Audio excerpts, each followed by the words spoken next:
तो स्टूडेंट सबसे पहला स्ट्रक्चर ऑफ एटम जो हम यहां पे देखेंगे that is called Thomson's model of atom students. तो ये जो मॉडल है स्टूडेंट्स वो 1903 में दिया गया था by great scientist J Thomson, Joseph John Thomson students. He was a great scientist. इन्होंने बहुत सारे इन्वेंशंस किए स्टूडेंट और इनको नोबेल प्राइज ही मिला है स्टूडेंट। और इनको ही नहीं, इनके सन को भी नोबेल प्राइज मिला था student. And I must tell you कि जे थॉमसन जो है वो सिर्फ एक ग्रेट साइंटिस्ट ही नहीं बल्कि वो एक ग्रेट टीचर भी थे स्टूडेंट्स। देखो स्टूडेंट जनरली क्या होता है कि जो बहुत बड़े साइंटिस्ट होते हैं वो किसी ना किसी अच्छे कॉलेज में प्रोफेसर होते हैं, तो वो बच्चों को पढ़ाते भी हैं और साथ साथ अपनी रिसर्च भी करते हैं। तो same was true for J Thomson. तो उन्होंने बहुत सारे बच्चों को पढ़ाया, उनमें से इन 8 स्टूडेंट्स को, ये 8 स्टूडेंट्स ये बहुत बड़े साइंटिस्ट बने और इनको भी नोबेल प्राइज मिला students. So you can imagine कि वो कितने अच्छे टीचर रहे होंगे, कि उन्होंने कितने अच्छे से इनको ट्रेन किया होगा। उसमें से ये जो है रदरफोर्ड, इनके बारे में तो हम थोड़ी देर में पढ़ेंगे भी। He was one of the greatest scientist world has ever seen students, you understand. और इतना ही नहीं स्टूडेंट्स, जब जे थॉमसन नहीं रहे एंड जब रदरफोर्ड भी नहीं रहे तो ये दोनों इतने ग्रेट साइंटिस्ट थे कि इनको उसी बिल्डिंग में दफनाया गया स्टूडेंट्स जिसमें Isaac Newton, the greatest scientist ever perhaps, जिसमें आइजैक न्यूटन को दफनाया गया था, उसी बिल्डिंग में इनको भी दफनाया गया। This was a gesture of honour towards these two great scientist students, right. तो स्टूडेंट्स जब भी हम साइंस की बात करते हैं तो उसमें जो साइंटिस्ट इन्वॉल्व है उनके बारे में थोड़ा हमें पता होना चाहिए, क्योंकि they have done great contribution to the world of technology in which we live to distance. ठीक है, तो चलो स्टूडेंट ये तो बातें हो गई जे थॉमसन के बारे में। अब हम बात करते हैं थॉमसन्स मॉडल ऑफ एटम के बारे में कि वो क्या है। तो जब जे थॉमसन ये मॉडल दे रहे थे एटम का, तो 2 चीजें उनके दिमाग में चल रही थी स्टूडेंट्स, जिसके बेसिस पे उन्होंने मॉडल सोचा। वो 2 चीजें क्या थी, अगर आप वो समझ लोगे तो बहुत आसान हो जाएगा सब कुछ। तो पहली चीज जो थी वो ये थी कि जे थॉमसन ने खुद ही प्रूव किया था कुछ टाइम पहले कि इन सर्टेन सिचुएशंस एटम जो होता है उसके अंदर से स्टूडेंट्स कुछ पार्टिकल्स निकलते हैं। इन सर्टेन सिचुएशंस, हमेशा नहीं, इन सर्टेन सिचुएशंस उसके अंदर से कुछ पार्टिकल्स निकलते हैं छोटे छोटे, जो कि निगेटिवली चार्ज होते हैं और उनको इलेक्ट्रॉन बोला गया था स्टूडेंट्स। दूसरी चीज जो जे थॉमसन को पता था ये मॉडल देते टाइम, वो ये था कि जो एटम होता है स्टूडेंट्स वो न्यूट्रल होता है। न्यूट्रल मतलब उसके अंदर जितना नेगेटिव चार्ज होगा उतना ही क्या होगा स्टूडेंट्स, पॉजिटिव चार्ज। तो इन दोनों चीजों के बेसिस पे जे थॉमसन ने सोचा कि एटम का स्ट्रक्चर क्या होता होगा। तो जे थॉमसन ने बोला कि देखो इस तरीके का एटम का स्ट्रक्चर होता है। उन्होंने बोला कि इसके अंदर क्या है, ये एक स्फेयर है। स्फेयर, उन्होंने बोला कि एटम जो होता है वो स्फेरिकल शेप का होता है। और आप ये जो येलो पार्टिकल्स देख रहे हैं, तो उन्होंने बोला कि इस एटम के अंदर छोटे छोटे पार्टिकल्स होते हैं जो कि पूरे स्प्रेड होते हैं हर जगह पे, जैसा आप देख सकते हो येलो में, और उन पे नेगेटिव चार्ज होता है। ये तो बहुत लॉजिकल थॉट था, क्योंकि उसके अंदर से ऐसे पार्टिकल निकल ही रहे थे तो ऑब्वियसली वो होंगे ही एटम के अंदर, राइट। फिर जे हमने सोचा कि यार क्योंकि एटम जो है वो न्यूट्रल होता है, तो इसका मतलब है, क्या मतलब है स्टूडेंट्स, क्या मतलब है बताएं आप। इसका मतलब ये कि उसके अंदर जितना नेगेटिव चार्ज है उतना पॉजिटिव चार्ज भी होगा। तो जे थॉमसन ने बोला कि वो जो पॉजिटिव चार्ज है वो इस एटम में पूरी तरह से स्प्रेड होता है through out the volume of sphere. ये जो पिंक में आप देख रहे हैं पूरे एटम के अंदर, वो पॉजिटिव चार्ज है जो पूरी तरह से एटम के अंदर स्प्रेड है स्टूडेंट्स। तो ये बड़ा सिंपल है जे थॉमसन का मॉडल था कि एटम जो है स्फेरिकल होता है, पॉजिटिव चार्ज पूरा स्प्रेड होता है, उसमें छोटे छोटे निगेटिव पार्टिकल्स होते हैं जो इलेक्ट्रॉन्स कहलाते हैं स्टूडेंट्स। और ये जो मॉडल है स्टूडेंट्स, उसको आप सिंपल समझने के लिए वाटरमेलन से भी कंपेयर कर सकते हो स्टूडेंट्स। किससे कंपेयर कर सकते हो, वाटरमेलन से। तो वाटरमेलन में ये जो रेड पोर्शन होता है, आप सोच सकते हो कि ये पूरा पॉजिटिव चार्ज है जो पूरा स्प्रेड है, और इसमें जो ब्लैक सीड्स हैं वो क्या हो गए स्टूडेंट्स, वो आपके इलेक्ट्रॉन्स हो गए। समझ में आ रही बात। और स्टूडेंट जैसे इंटरेस्टिंग थी कि जो थॉमसन मॉडल है उसको कई बार प्लम पुडिंग मॉडल भी बोलते हैं स्टूडेंट्स। प्लम पुडिंग मॉडल, तो प्लम पुडिंग मॉडल क्यों बोलते हैं स्टूडेंट्स, देखो प्लम पुडिंग जो है स्टूडेंट्स वो एक स्वीट, एक मिठाई है वेस्टर्न कंट्रीज में। और उसमें क्या होता है बेसिकली स्टूडेंट्स की ये पूरा केक टाइप स्ट्रक्चर होता है, उसमें नट्स होते हैं बीच बीच में। तो आप समझ ही रहे होंगे इसको प्लम पुडिंग मॉडल इसलिए बोला जा रहा है क्योंकि आप सोच सकते हो कि एटम कुछ ऐसा ही होता है, जैसे पूरा केक है वैसे पॉजिटिव चार्ज पूरा स्प्रेड होता है, और जैसे जैसे बीच में नट्स हैं वैसे बीच बीच में इलेक्ट्रॉन्स के छोटे छोटे पार्टिकल्स होते हैं, राइट स्टूडेंट्स। तो student just on a lighter note, ये जो मॉडल है इसका नाम प्लम पुडिंग पे रखा गया, जो कि एक स्वीट, एक मिठाई है। अगर शायद किसी इंडियन साइंटिस्ट ने ये मॉडल निकाला होता तो शायद इसका नाम लड्डू मॉडल भी हो सकता था स्टूडेंट्स, नहीं हो सकता था। लड्डू में भी क्या होता है स्टूडेंट्स, उसमें आप देखो ये शादियों में ऐसा लड्डू आपने देखा होगा, पूरा येलो स्ट्रक्चर जो है वो क्या है, आप सोच सकते हो पॉजिटिव चार्ज की तरह है, और उसमें जो ग्रीन ग्रीन से छोटे छोटे पार्टिकल्स है, you can think of them as electrons, right students. So this is J Thomson's model.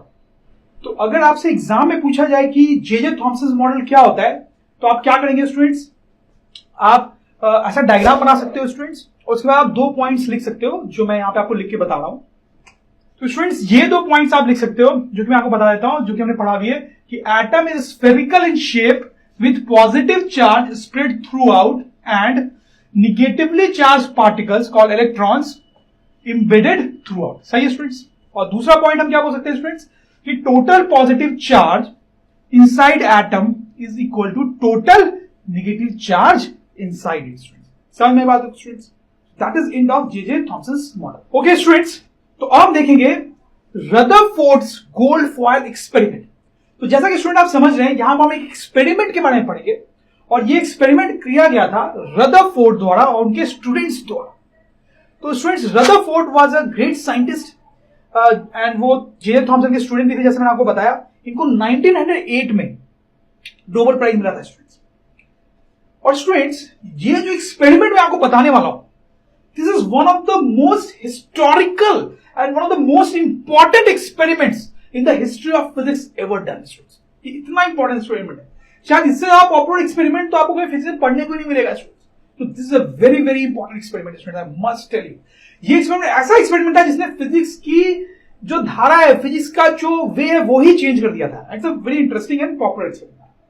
Fine students, तो एक्सपेरिमेंट को आगे पढ़ने से पहले 2 चीजें आपको थोड़ी सी पता होनी चाहिए स्टूडेंट्स। पहली चीज जो है वो ये कि व्हाट आर अल्फा पार्टिकल्स। सुना है स्टूडेंट्स आपने क्या अल्फा पार्टिकल्स क्या होता है? नहीं सुना है तो कोई बात नहीं है, मैं हूं ना आपको बताने के लिए।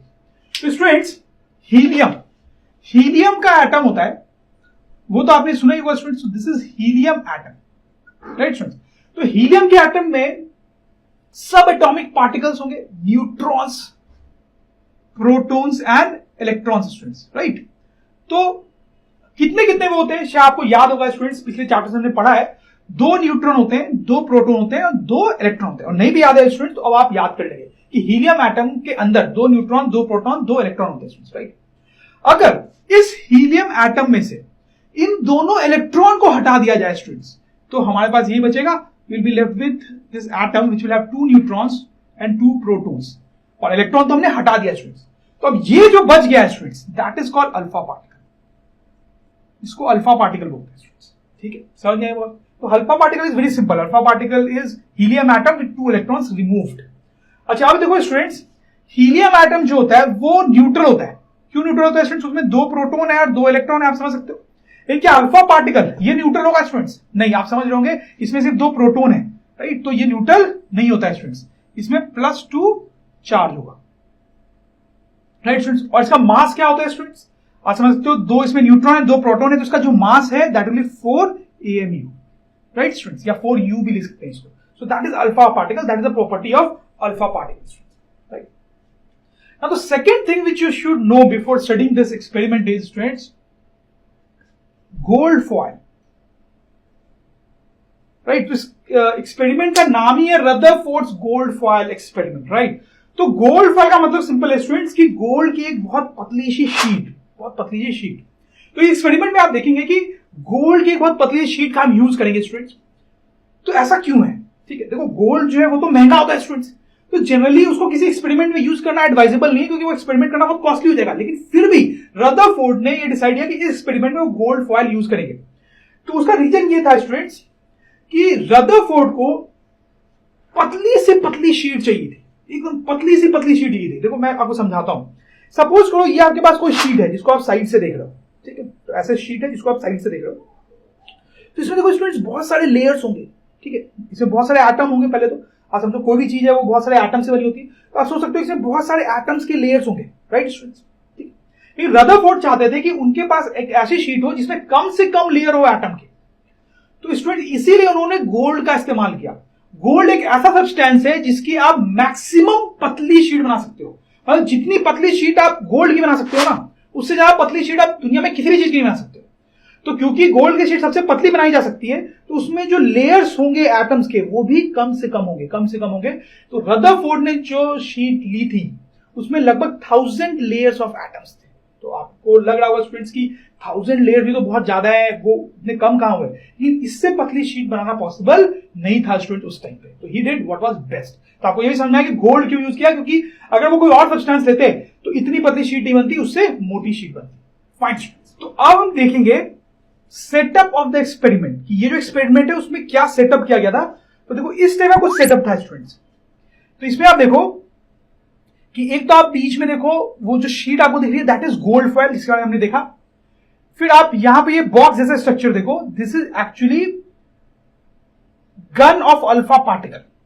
मतलब कहने का मतलब है गन ऑफ अल्फा पार्टिकल मतलब कि इससे अल्फा पार्टिकल्स निकलेंगे स्टूडेंट्स, ठीक है। और आप देख सकते हो वो गोल्ड फॉइल से जाके हिट करेंगे। फिर आप देख सकते हो कि ये पूरी एक स्क्रीन टाइप स्ट्रक्चर है जो पूरा सराउंड कर रही है इस गोल्ड फॉइल को। तो दिस इज स्क्रीन। इस स्क्रीन की खास बात यह है कि अगर यहां से देखो अल्फा पार्टिकल फायर किया जा रहा है, जब कोई अल्फा पार्टिकल स्क्रीन पे कहीं हिट करेगा स्टूडेंट्स, तो अब एक छोटा सा स्पार्क होगा। और ये पूरा एक्सपेरिमेंट जो है वो बिल्कुल अंधेरे में किया जाता है स्टूडेंट्स, बहुत ही कम लाइट में किया जाता है, ताकि वो जो छोटा सा स्पार्क होगा वो दिखाई दे स्टूडेंट्स, राइट। तो this is simple setup for this experiment. अब हुआ क्या स्टूडेंट्स कि रदरफोर्ड ने अपने 2 स्टूडेंट्स को ये काम दिया कि आप ये एक्सपेरिमेंट करो। तो जनरली देखो स्टूडेंट्स क्या होता है कि जो बड़े साइंटिस्ट होते हैं उनके अंदर बहुत सारे स्टूडेंट्स स्टडी कर रहे होते हैं, और जनरली ये साइंटिस्ट सिर्फ आइडिया सोचते हैं, वो खुद एक्सपेरिमेंट कम ही करते हैं। जनरली वो अपने स्टूडेंट्स को लगा देते हैं कि जाओ तुम लोग ये एक्सपेरिमेंट करो। तो रदरफोर्ड ने अपने 2 स्टूडेंट्स को लगा दिया कि आप लोग ये एक्सपेरिमेंट करो। And I must tell you this was difficult to do this experiment, क्योंकि आपको एक अंधेरे रूम में, ऑलमोस्ट अंधेरे रूम में एक्सपेरिमेंट करना था, ठीक है। तो अब क्या हुआ कि ये दोनों स्टूडेंट जो थे वो एक्सपेरिमेंट करने लगे। यहां से अल्फा पार्टिकल निकल रहा था, और हो क्या रहा था इस एक्सपेरिमेंट में कि अल्फा पार्टिकल इस गोल्ड फॉइल से टकरा रहा था और उससे पास हो जा रहा था, पास होके वो स्क्रीन पे पीछे हिट करता था। तो लेट मी एक्सप्लेन यू कि यहां पर जो सिचुएशन है कि अल्फा पार्टिकल गोल्ड फॉइल को हिट कर रही है, दिस सिचुएशन को आप ऐसा सोच सकते हो कि जैसे आपके पास कोई टिश्यू पेपर हो, टिश्यू पेपर जिससे हम हाथ साफ करते हैं स्टूडेंट्स, पेपर का होता है टिश्यू पेपर, और सपोज करो आप उस पर एक बुलेट फायर करते हो स्टूडेंट्स, क्या होगा? टिश्यू पेपर तो बहुत पतला है स्टूडेंट्स, तो अगर आप एक बुलेट फायर करोगे तो बुलेट जो है टिश्यू पेपर को ऑब्वियसली पार करके निकल जाएगी और दूसरे साइड पहुंच जाएगी। तो ये एक्सपेरिमेंट जो है ये कुछ उसी टाइप का था, यहां पे यही एक्सपेक्टेड था जैसा कि यहां पे हो रहा है, क्योंकि जो अल्फा पार्टिकल्स है उसका अच्छा खासा मास होता है, क्योंकि उसमें क्या होता है स्टूडेंट्स, 2 न्यूट्रॉन एंड 2 प्रोटॉन। तो यू कैन थिंक कि वो बहुत स्पीड में आ रहा था, दैट वाज लाइक बुलेट, और यहाँ पे बहुत पतली शीट है which was like a tissue paper. तो इट वाज एक्सपेक्टेड कि ये जो पार्टिकल्स है वो आराम से इस गोल्ड शीट को निकल के पीछे जाके टकराएंगे और वहां पे स्पार्क दिखेगा, राइट, यू अंडरस्टैंड। और ऐसा ही हो भी रहा था। इन दोनों ने एक्सपेरिमेंट किया और इन्होंने देखा कि ज्यादातर जो अल्फा पार्टिकल्स थे वो स्ट्रेट निकल जा रहे थे और पीछे हिट कर रहे थे। और उन्होंने देखा कि कुछ अल्फा पार्टिकल्स ऐसे थे, कभी कभी कुछ अल्फा पार्टिकल्स जो है वो थोड़ा डिफ्लेक्ट करते थे, मतलब वो पीछे नहीं बल्कि थोड़ा एंगल पे जाके हिट कर रहे थे। समझ में आ रही होगा, ठीक है। तो ऐसा हुआ, तो इन दोनों स्टूडेंट ने जाके रदरफोर्ड को बोला कि सर देखिए हमने एक्सपेरिमेंट किया और ऐसा ऐसा हमने एक्सपेरिमेंट में पाया। तो रदरफोर्ड ने इनको बोला कि नहीं, आप जाओ फिर से ये एक्सपेरिमेंट करो। तो वो फिर से गए, अब टीचर बोल रहा है तो जाना ही पड़ेगा, फिर से वो गए, फिर से एक्सपेरिमेंट किया, वही दिखा कि ज्यादातर अल्फा पार्टिकल्स पीछे जाके हिट कर जाते हैं और कुछ कुछ थोड़े से एंगल पे जाके हिट करते हैं, ठीक। फिर उन्होंने कुछ दिनों बाद वो गए रदरफोर्ड के पास, सर वही चीज मिल रही है। रदरफोर्ड ने उनको बोला कि नहीं आप फिर जाओ, और ये प्रोसेस चलता रहा स्टूडेंट्स, और स्टूडेंट्स भी इरिटेट हो रहे थे कि सर को क्या हो गया है, वही चीज हम बार बार कर रहे हैं, वही रिजल्ट आ रहा है, सर हमें बार बार क्यों भेज रहे हैं। तो स्टूडेंट्स बहुत परेशान थे, स्टूडेंट्स वही बोरिंग सा एक्सपेरिमेंट रोज करना है, बहुत टाइम बीत गया। लेकिन एक दिन बहुत ही अजीब सा कुछ हुआ। दोनों स्टूडेंट्स एक्सपेरिमेंट कर रहे थे, कुछ अजीब सा कुछ हुआ, उन्होंने वो देखा, वो भागते भागते रदरफोर्ड के पास गए, उन्होंने बोला सर ऐसा कुछ हो गया। और वो क्या था स्टूडेंट्स, हुआ कुछ ऐसा कि एक अल्फा पार्टिकल जब इन स्टूडेंट ने शूट किया तो अल्फा पार्टिकल गया, गोल्ड फॉइल से टकराया और फिर वो बाउंस बैक करके पीछे आ गया स्टूडेंट्स, बाउंस बैक करके पीछे आ गया। तो ये इतना शॉकिंग क्यों था स्टूडेंट्स? देखो मैंने आपको बताया था कि this situation is very much like a tissue paper being fired with bullets. तो आप सोचो कि टिश्यू पेपर पे एक आप बंदूक से बुलेट फायर करो, वो टकरा के पीछे आ जाए, तो will you not be shocked? Definitely students. तो वैसा ही कुछ यहां पर भी हुआ।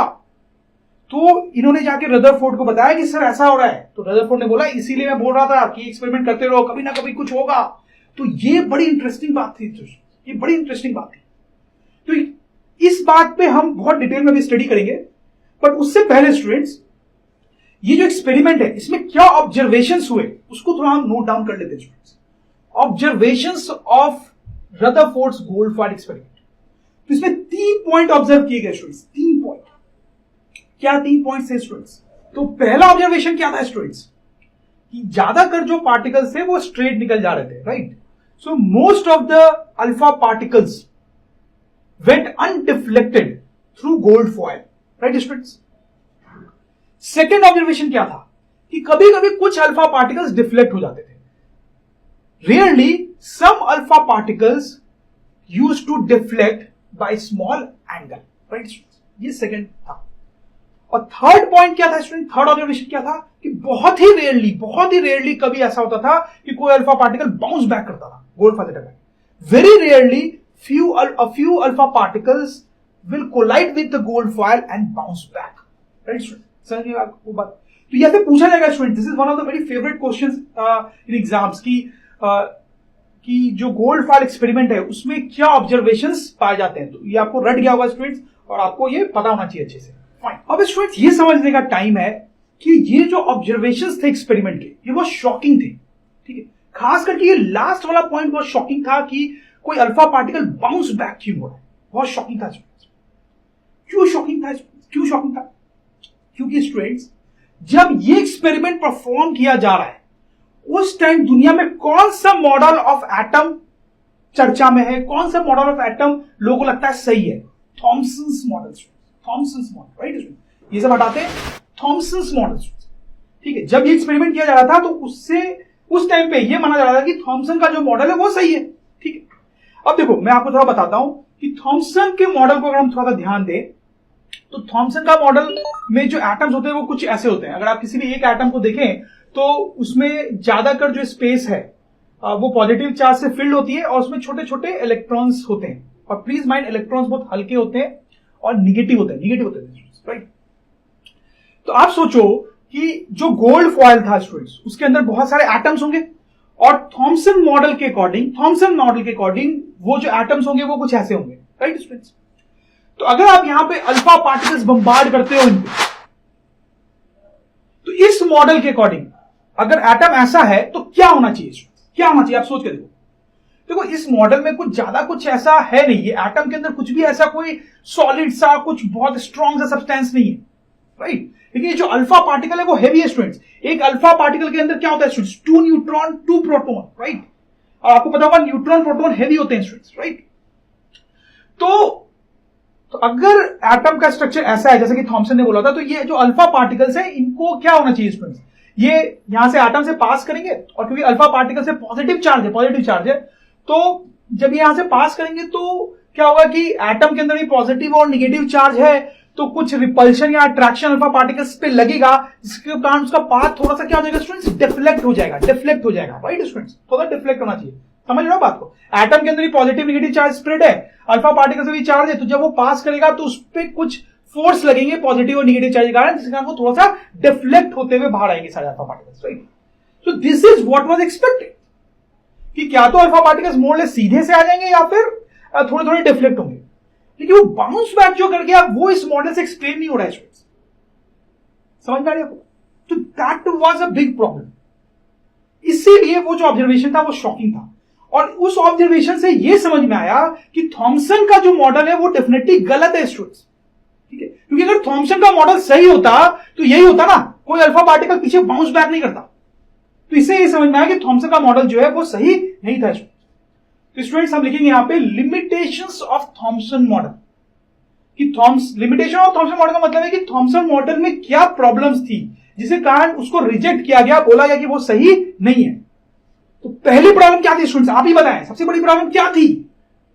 कि Thomson's model could not explain why some alpha particles in gold foiled experiment we're being bounced back.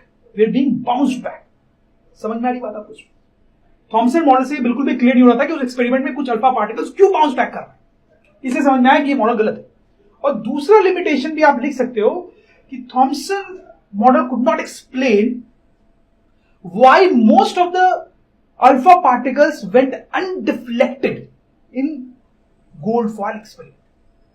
तो गोल्ड फॉयल एक्सपेरिमेंट जैसे मैंने आपको बताया था, ज्यादातर अल्फा पार्टिकल्स अनडिफ्लेक्टेड चले गए थे, बट अगर आप थॉमसन मॉडल के अकॉर्डिंग देखोगे तो ज्यादातर पार्टिकल्स को एक्चुअली थोड़ा थोड़ा डिफ्लेक्ट होना चाहिए, क्योंकि जब वो एटम से पास करेंगे तो उनपे कुछ पॉजिटिव या नेगेटिव चार्ज के कारण फोर्स लगेगा।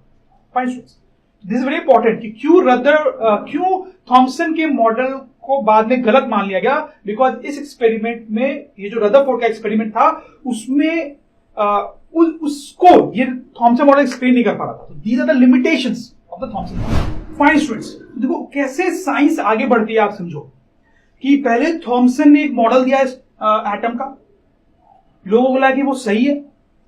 फिर कभी रदरफोर्ड अपना एक्सपेरिमेंट लेके आए और उस एक्सपेरिमेंट के रिजल्ट से ये समझ में आया कि नहीं, थॉमसन जो बोल रहा है वो गलत है, वो सही नहीं हो सकता है। ठीक, तो अब हमारे पास ये सिनेरियो है कि थॉमसन मॉडल गलत प्रूव हो चुका है। क्यों गलत प्रूव हो चुका है ये भी हम समझ चुके हैं, लेकिन अब रदरफोर्ड के पास बड़ा चैलेंज क्या था कि उन्होंने अपने ही टीचर का मॉडल गलत तो प्रूव कर दिया था स्टूडेंट्स, लेकिन अब उनको यह बताना था कि सही मॉडल क्या है। अगर वो गलत है तो फिर सही मॉडल क्या है। That was the challenge students, वो सोचना डिफिकल्ट था। तो उसको समझने के लिए कि रदरफोर्ड ने कैसे सोचा कि एक्चुअल मॉडल क्या है एटम का, आप ये सिचुएशन को थोड़ा सोचो, कंसिडर करो। देखो ये सिचुएशन में क्या है स्टूडेंट्स, बहुत सिंपल सिचुएशन है। आप देखो ये फेंसेज है, ठीक है, बंगलों के बाहर या गांव में एग्रीकल्चर लैंड के बाहर ऐसी फेंसेज लगाई जाती है ताकि कोई भी घुस ना सके। राइट, बड़ी सिंपल सा है। आप सोचो स्टूडेंट कि छोटे छोटे बॉल्स आप यहां से फेंक रहे हो, क्या होगा स्टूडेंट्स? अगर आप छोटे छोटे बॉल्स फेंक रहे हो इन फेंसेज की तरफ तो क्या होगा स्टूडेंट्स? देखो ये जो फेंसेज की वायर है बहुत पतली है, तो इनके बीच में स्पेसिंग बहुत ज्यादा है। आप देखो बहुत ज्यादा स्पेसिंग है, तो ज्यादातर जगह जो है वो खाली है। राइट, तो जब यहां से बॉल्स फेंकोगे तो ज्यादातर बॉल्स तो स्ट्रेट इधर आ जाएंगी, नहीं आएंगे क्योंकि ज्यादातर जगह खाली है, तो ज्यादातर बॉल्स जो है वो स्ट्रेट इधर आएंगे। You understand? ठीक है, राइट। कभी कभी क्या होगा स्टूडेंट्स कि जो बॉल्स है वो फेंसेज के एज से टच होते हुए से जाएंगी, थोड़ा थोड़ा फेंसेज के एज से टच होते हुए जाएंगी, या फिर मान लो ये फेंस के एज से टच होते हुए जाएंगी। उस टाइम पे क्या होगा स्टूडेंट, सोचिए आप, उस टाइम पे वो थोड़ा सा डिफ्लेक्ट हो जाएंगे, वो डिफ्लेक्ट हो, राइट। ठीक है, ऐसा कभी कभी होगा, आप समझ लोगे। ज्यादातर टाइम तो खाली स्पेस से वो निकल के स्ट्रेट आ जाएंगे बॉल्स, राइट। और बहुत रेयर सिचुएशन में ये भी हो सकता है स्टूडेंट्स कि आपने जो बॉल फेंका वो सीधे जाके फेंस के एकदम वायर के सेंटर में जाके हिट करता है, एकदम बीच में हिट करता है। उस टाइम पे क्या हो सकता है स्टूडेंट्स, वो एकदम सेंटर में जाके हिट करेगा तो बाउंस बैक कर जाएगा स्टूडेंट्स, इधर इट सही ना? समझ में आपको बात स्टूडेंट्स में क्या बताना चाह रहा हूं? इसी टाइप के ऑब्जर्वेशन रदरफोर्ड के एक्सपेरिमेंट में भी पाए गए थे। ज्यादातर जो अल्फा पार्टिकल्स थे वो स्ट्रेट निकल जा रहे थे, कुछ थोड़े थोड़े से डिफ्लेक्ट हो रहे थे, और बहुत कभी कभी कोई बाउंस कर रहा था स्टूडेंट्स, जैसा कि इस सिचुएशन में भी हो रहा है। समझ लो बात को? तो ऐसी कोई सिचुएशन रदरफोर्ड के दिमाग में भी चली कि यार जैसा यहां पर हो रहा है वैसे मेरे एक्सपेरिमेंट में भी हो रहा है। इसका मतलब एटम के अंदर भी जो स्ट्रक्चर है वो कुछ ऐसा फेंस से मिलता जुलता, उसकी प्रॉपर्टीज फेंस से मिलती जुलती से कुछ होनी चाहिए। आप समझ रहे बात को? तो रदरफोर्ड ने इस बेसिस पे कुछ इस टाइप का मॉडल दिया। उसने बोला कि देखो कोई भी सब्सटेंस जो है वो एटम्स का बना होगा, ठीक है, उसमें से कोई भी एटम को अगर आप ले लोगे तो उसने बोला कि देखो जैसे इस फेंस में ज्यादातर स्पेस एम्प्टी था, वैसे एटम के अंदर भी ज्यादातर स्पेस जो है वो एम्प्टी होता है। उसने बोला ज्यादातर स्पेस जो है वो एम्प्टी होता है, लेकिन एटम के सेंटर में एक बहुत ही छोटा सा पार्टिकल होता है, और बहुत हैवी होता है, स्टूडेंट्स। उसने ऐसा बोला। तो स्टूडेंट्स आपको समझ में आ रहा है? तो एक बार फिर से रिपीट करता हूं। रदरफोर्ड ने बोला कि एटम के अंदर का ज्यादातर स्ट्रक्चर जो है वो खाली ही होता है, सेंटर में एक छोटा सा पार्टिकल होता है जो कि बहुत हैवी होता है, और वो पॉजिटिवली चार्ज होता है। कैसा होता है? पॉजिटिवली चार्ज होता है। ठीक है, तो अब रदरफोर्ड ने बोला कि देखो होता क्या है, लेट्स रिमूव दिस, कि जब अल्फा पार्टिकल्स आ रहे थे गोल्ड फॉयल एक्सपेरिमेंट में, तो क्योंकि एटम्स में ज्यादातर स्पेस खाली है तो ज्यादातर अल्फा पार्टिकल स्ट्रेट निकल जाएंगे स्टूडेंट्स उस खाली जगह से को होते हुए, राइट, क्योंकि खाली जगह तो ज्यादातर अल्फा पार्टिकल्स क्या होंगे, स्ट्रेट निकल जाएंगे। फिर उसने बोला कि देखो क्या होता है कि क्योंकि ये पार्टिकल्स बहुत छोटे हैं इसके अंदर, ये जो पार्टिकल है वो बहुत छोटा है, पॉजिटिवली चार्ज है, तो कभी कभी कोई अल्फा पार्टिकल जो है ना उसके पास से गुजरेगा, कभी कभी कोई अल्फा पार्टिकल उसके पास से गुजरेगा तो देखो उसमें भी पॉजिटिव चार्ज है और इस अंदर वाले पार्टिकल पे भी पॉजिटिव चार्ज है, तो थोड़ा रिपल्सन फेस करेगा जिसके कारण वो थोड़ा डिफ्लेक्ट हो जाएगा। लेकिन उसमें ऐसा कभी कभी होगा क्योंकि ये पार्टिकल बहुत छोटा है, राइट स्टूडेंट्स, वैसे जैसे कि फिंस में होगा। और उसमें देखो बहुत रेयरली कभी ऐसा होगा कि कोई अल्फा पार्टिकल स्ट्रेट आके इस पार्टिकल से हिट करेगा, और उस केस में वो क्या कर देगा स्टूडेंट्स, बाउंस बैक करके पीछे आएगा। You understand? सो ऐसा कुछ स्ट्रक्चर रदरफोर्ड ने सजेस्ट किया ताकि उसके एक्सपेरिमेंट के जो तीनों पॉइंट्स हैं वो क्या हो स्टूडेंट्स, वो सेटिस्फाई हो जाए। आप समझ में आ रही बात है कुछ? हम इनको लिख भी सकते हैं कि रदरफोर्ड ने यहां पे जो 2 पॉइंट्स दिए, पहला पॉइंट क्या दिया उसने स्टूडेंट्स, कि most of the space inside atom is empty, that's why most of the alpha particles went undeflected. समझ में आ रही बात? सेकेंड पॉइंट उसने क्या बोला कि at the centre of an atom a small but heavy and positively charged particle is present। उसका नाम बाद में जाके स्टूडेंट्स न्यूक्लियस रखा गया। क्या रखा गया? न्यूक्लियस रखा गया। बीच में जो छोटा सा पार्टिकल है उसका नाम क्या रखा गया? न्यूक्लियस। और वो कहता है स्टूडेंट छोटा है, पॉजिटिवली चार्ज है और हैवी है। When an alpha particle passes close by this nucleus, it is deflected by some angle. Very rarely, when an alpha particle hits nucleus head on, it is bounced back. Right students? यही चीज मैंने आपको बताई है। Fine students, so let us clean all this.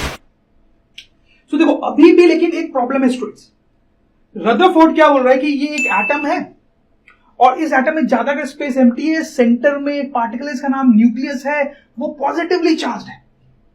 Right students? तो students हमें यह पता है कि एटम जो होता है वो न्यूट्रल होता है, ठीक है, और उसके अंदर निगेटिव इलेक्ट्रॉन्स भी होते हैं। अब क्योंकि ये सेंटर वाला जो पार्टिकल है वो तो पॉजिटिवली चार्ज है स्टूडेंट्स, तो वो इलेक्ट्रॉन तो है नहीं स्टूडेंट्स, क्योंकि इलेक्ट्रॉन कैसा होता है स्टूडेंट्स? निगेटिव। तो अभी ये जो मॉडल है वो इनकम्प्लीट है, इसमें ये नहीं बताया गया है कि इलेक्ट्रॉन कहां है इस एटम में। इलेक्ट्रॉन देखो बाकी स्पेस तो बोल रहा है खाली है और बीच में पॉजिटिव चार्ज है, तो इलेक्ट्रॉन कहां है? Where is the electron students? तो स्टूडेंट्स ये जो सवाल है ये रदरफोर्ड को बहुत परेशान कर रहा था, क्योंकि वो ये नहीं सोच पा रहे थे कि इलेक्ट्रॉन इस एटम में कहां सेट किया जाए, वो कहां पे होता होगा। बहुत टाइम लग गया उनको, सालों लग गया एक्चुअली। तो एक बार क्या हुआ स्टूडेंट्स कि रदरफोर्ड के दिमाग में जब वो ये प्रॉब्लम सोच रहे थे तो उनके दिमाग में सोलर सिस्टम आया। तो स्टूडेंट देखो सोलर सिस्टम में क्या होता है, सेंटर में सन होता है और प्लैनेट्स अराउंड घूम रहे होते हैं। तो रदरफोर्ड ने ऐसे गेस मारा कि उसी तरीके से इस एटम में भी होता होगा। ये जो सेंटर वाला न्यूक्लियस है उसको आप थोड़ा सन की तरह सोच लो, और जो इलेक्ट्रॉन्स है वो इसके अराउंड गोल गोल घूमते होंगे, इलेक्ट्रॉन से जो गोल गोल घूमते होंगे जस्ट लाइक प्लैनेट्स। ऐसा उन्होंने सोलर सिस्टम से रिलेट करके बोला। स्टूडेंट्स आपको थोड़ा अजीब सा लग रहा होगा, लेकिन साइंस में बहुत सारी डिस्कवरीज ऐसे ही होती हैं कि साइंटिस्ट जो है वो अपने आसपास की चीजों को देखते हैं और जो चीज के बारे में उनको नहीं पता है वो उससे ही इंस्पिरेशन लेके बताते हैं कि वो कैसे होती होगी, वो चीज के बारे में वो उसी से इंस्पिरेशन लेके बताते हैं। तो आपको समझ नहीं बात? तो अब जाके रदरफोर्ड का मॉडल कंप्लीट हुआ जब उन्होंने ये बोला कि इलेक्ट्रॉन जो है वो उसके अराउंड घूमते हो। समझ नहीं बात स्टूडेंट्स? और हम चाहें तो अब रदरफोर्ड के मॉडल के सारे पॉइंट्स को एक एक करके नोट डाउन कर सकते हैं स्टूडेंट्स। तो points of Rutherford model of atom, मतलब रदरफोर्ड ने क्या मॉडल दिया, उसका क्या पॉइंट था। तो लेट अस रिमूव दिस। तो एक एक करके सारे पॉइंट लेते हैं। पहला पॉइंट स्टूडेंट्स, पहला पॉइंट क्या बोलेंगे स्टूडेंट्स कि most of the space inside the atom is empty. सही है। सेकेंड पॉइंट क्या बोलेंगे स्टूडेंट्स कि at the centre of atom a small but heavy and positively charge nucleus is present. सही है स्टूडेंट्स, वो हमने देखा है। थर्ड पॉइंट क्या है स्टूडेंट्स, क्योंकि हमने अभी भी देखा कि negatively charge electrons revolve around the nucleus in circular orbits, right? समझ आया आपको? और चौथा एक और हम पॉइंट लिख सकते हैं कि atom is neutral, so total positive charge on nucleus is same as the total negative charge on electrons. सही ना? क्योंकि एटम जो है वो न्यूट्रल होता है तो पहले से ही पता है। तो ये जो अंदर का न्यूक्लियस है उस पे जितना पॉजिटिव चार्ज है और जो घूमने वाले इलेक्ट्रॉन्स है उन पे जो नेगेटिव चार्ज है वो क्या होना चाहिए? सेम होना चाहिए, राइट स्टूडेंट्स? तभी तो वो न्यूट्रल होगा। I hope you understand. So this is Rutherford's model. तो यहां पे क्या हुआ, पूरी स्टोरी आपको समझ आनी चाहिए। पहले थॉमसन ने अपना मॉडल दिया, लेकिन बाद में रदरफोर्ड ने जब अपना गोल्ड फॉल एक्सपेरिमेंट किया तो उससे प्रूव हो गया कि थॉमसन का मॉडल जो है वो गलत था। फिर रदरफोर्ड ने अपना मॉडल दिया, तो रदरफोर्ड ने अपने ही टीचर के मॉडल को गलत प्रूव करके अपना नया मॉडल दिया students, right? Fine dear students, तो अब बात करेंगे स्टूडेंट्स न्यूक्लियस की। तो रदरफोर्ड मॉडल में आप ध्यान दें, हमने न्यूक्लियस की बात की कि एटम के अंदर जो सेंटर में पार्टिकल है वो न्यूक्लियस है, राइट स्टूडेंट्स? तो सबसे पहला पॉइंट यह है कि Rutherford is given credit for discovery of nucleus, right? Logical है, क्योंकि रदरफोर्ड का जो मॉडल है उसमें सबसे पहले ये बीच वाले पार्टिकल की बात होती है, राइट स्टूडेंट्स? तो हालांकि इस पार्टिकल को न्यूक्लियस नाम रदरफोर्ड ने नहीं दिया था, बट इसकी डिस्कवरी का क्रेडिट फिर भी रदरफोर्ड को ही जाता है, क्योंकि उन्होंने ही उसकी बात की थी, right students? I hope you understand this. Fine. दूसरा, अगर हम इस न्यूक्लियस के बारे में कुछ थोड़ा स्टडी करना चाहें तो स्टूडेंट्स हमें तो ये पता ही है कि किसी भी एटम के अंदर बेसिकली प्रोटॉन्स होते हैं पॉजिटिवली चार्ज, न्यूट्रॉन्स होते हैं जो कि न्यूट्रल होते हैं, और क्या होता है स्टूडेंट्स? इलेक्ट्रॉन्स होते हैं, राइट? तो अब आपको ये बहुत क्लियरली समझ में आ गया होगा कि अगर हम एटम की बात कर रहे हैं स्टूडेंट्स, तो सेंटर में ये न्यूक्लियस है हमारा, और इलेक्ट्रॉन तो घूम रहे हैं गोल गोल, इलेक्ट्रॉन जो है वो तो गोल गोल घूम रहे हैं स्टूडेंट्स। तो ये प्रोटॉन्स और न्यूट्रॉन्स कहां है स्टूडेंट्स? वो कहां है? तो आप समझ होंगे वो न्यूक्लियस के अंदर है। कहां पर है स्टूडेंट्स? वो न्यूक्लियस के अंदर है। प्रोटॉन्स एंड न्यूट्रॉन्स या इनसाइड द न्यूक्लियस, राइट? तो हम लिख भी सकते हैं कि protons and neutrons are inside nucleus, ठीक है स्टूडेंट्स? और स्टूडेंट्स यहां पे एक और टर्म यूज किया जाता है, that is called nucleon. Nucleon का मतलब होता है anything which is inside nucleus. जो चीज न्यूक्लियस के अंदर है उसको क्या बोलेंगे? न्यूक्लियॉन या न्यूक्लियॉन्स। सो आप सोच सकते हैं स्टूडेंट्स कि न्यूक्लियॉन्स का मतलब बेसिकली यहां पे वर्ड हो गया प्रोटॉन्स एंड न्यूट्रॉन्स, क्योंकि यही दोनों तो न्यूक्लियस के अंदर रहते हैं। तो इलेक्ट्रॉन को न्यूक्लियॉन बोलेंगे क्या स्टूडेंट्स? नहीं, क्योंकि वो उसके अंदर ही रहता है, बाहर घूमता रहता है, ठीक है? But protons and neutrons will be called nucleon. सही है स्टूडेंट्स? दूसरा पॉइंट जो हम यहां पे देख सकते हैं वो ये है स्टूडेंट्स कि मास ऑफ एटम का जो मास है स्टूडेंट्स वो ज्यादातर कहां पर है स्टूडेंट्स? वो न्यूक्लियस के अंदर है, क्योंकि ये हमने पढ़ा है स्टूडेंट्स कि इलेक्ट्रॉन जो होता है उसका मास तो ऐसे भी क्या होता है स्टूडेंट्स? नेग्लिजिबल। इलेक्ट्रॉन का मास जो है स्टूडेंट्स वो नेग्लिजिबल होता है, राइट स्टूडेंट्स? लेकिन जो प्रोटॉन और न्यूट्रॉन है उनका मास अच्छा खासा होता है। न्यूट्रॉन का भी मास होता है अच्छा खासा और प्रोटॉन का भी होता है, ठीक है? तो आप क्लियरली समझ सकते हैं कि एटम का ज्यादातर जो मास है वो एक्चुअली न्यूक्लियस के अंदर है। तो mass of atom is mostly inside nucleus, right students? समझ में आ रही है आपको? नेक्स्ट पॉइंट जो हम यहां पे लिख सकते हैं स्टूडेंट्स कि जो न्यूक्लियस है स्टूडेंट्स उस पर कैसा चार्ज होगा? Nucleus will be obviously positively charge.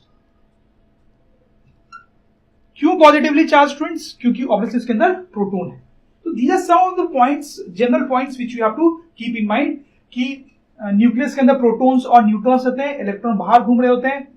Protons और न्यूट्रॉन्स को कंबाइन करके हम न्यूक्लियॉन्स बोल सकते हैं। न्यूक्लियस के अंदर ही ज्यादा मास होता है एटम का, and nucleus is positively charge students, ठीक है? हाँ, एक चीज और यहां पे देख सकते हैं students which is actually very interesting कि nucleus is very small, students.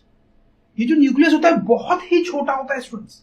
Atom तो छोटा होता है, हमने पढ़ा, लेकिन एटम के कंपैरिजन में न्यूक्लियस तो बहुत ही ज्यादा छोटा होता है स्टूडेंट्स। इनफैक्ट हम लिख सकते हैं कि size of nucleus is 10 to the power 5 times smaller than size of atom। Student आप देखो ये बहुत ही बड़ा नंबर है। तो न्यूक्लियस छोटा होता है एटम के कंपैरिजन में और बहुत ज्यादा छोटा होता है, 10 to the power 5 times छोटा होता है students. It's a huge number, that's a huge number students. मैं आपको इसको रियलाइज करने के लिए बताऊं तो जैसे आप सोचो ये फुटबॉल ग्राउंड स्टूडेंट्स, अगर आप इस एटम को स्केल करके बड़ा कर दो ताकि वो फुटबॉल ग्राउंड जितना बड़ा हो जाए, अगर आप एटम को स्केल करके बड़ा कर दो कि वो फुटबॉल ग्राउंड जितना बड़ा हो जाए, तो स्टूडेंट्स में जो न्यूक्लियस होगा वो कितना बड़ा हो जाएगा? आपको लग रहा होगा फुटबॉल जितना, नहीं students, it will just like a P, just like a grain of P students. तो आप सोच सकते हो कि न्यूक्लियस और एटम के साइज में कितना डिफरेंस है। अगर atom would be of the size of football ground, then nucleus will be just as big as a grain of pea students, right? और मैं आपको और एग्जांपल दूं तो मैं अगर अपने बॉडी का एग्जांपल दूं स्टूडेंट्स, देखो हर चीज एटम की बनी होती है, तो हम ह्यूमन बीइंग्स भी एटम की बने हैं, तो हमारी बॉडी में बहुत सारे बिलियंस और बिलियंस ऑफ एटम है स्टूडेंट्स, ठीक है। और अगर किसी भी ह्यूमन बॉडी में जितने भी एटम्स है स्टूडेंट, उन सब का एम्प्टी स्पेस हटा दिया जाए, जितने भी एटम्स है ह्यूमन बॉडी में उन सब के एटम्स का एम्प्टी स्पेस हटा दिया जाए, तो सिर्फ क्या बचेगा स्टूडेंट्स? न्यूक्लियस बचेगा, न्यूक्लियस। और उस टाइम इस ह्यूमन बॉडी का साइज जो है स्टूडेंट्स वो कितना हो जाएगा? Just as a grain of salt. आप समझ रहे हो? अगर हम अर्थ का एग्जांपल लें स्टूडेंट, तो अर्थ पे जितने भी लोग रहते हैं, जितने भी लोग होते हैं, सबके अंदर एटम है, उनके अंदर का सबके बॉडी का अगर आप एम्प्टी स्पेस हटा दो तो सिर्फ न्यूक्लियस बचेगा, और वो टोटल साइज सिर्फ अब एक एप्पल के साइज जितना होगा student, just as a size of apple. तो आप इमेजिन कर सकते हो स्टूडेंट्स की न्यूक्लियस कितना छोटा होता है स्टूडेंट्स, वेरी फाइन। तो स्टूडेंट्स अगर ड्रोन स्टडी की ये वीडियोस आपको अच्छे लग रहे हैं तो आप प्लीज इनको लाइक करें, सब्सक्राइब करें, कमेंट्स लिखें स्टूडेंट्स, अपने थॉट्स बताएं, हमारे साथ शेयर करें कि आप और क्या चाहते हैं। और इतना ही नहीं स्टूडेंट्स, सबसे इंपॉर्टेंट नीचे शेयर बटन पे क्लिक करें और अपने दोस्तों के साथ इन वीडियोस को व्हाट्सएप और फेसबुक पे शेयर करें स्टूडेंट्स, ताकि वो भी इन वीडियोस का फायदा उठा सकें स्टूडेंट्स, राइट।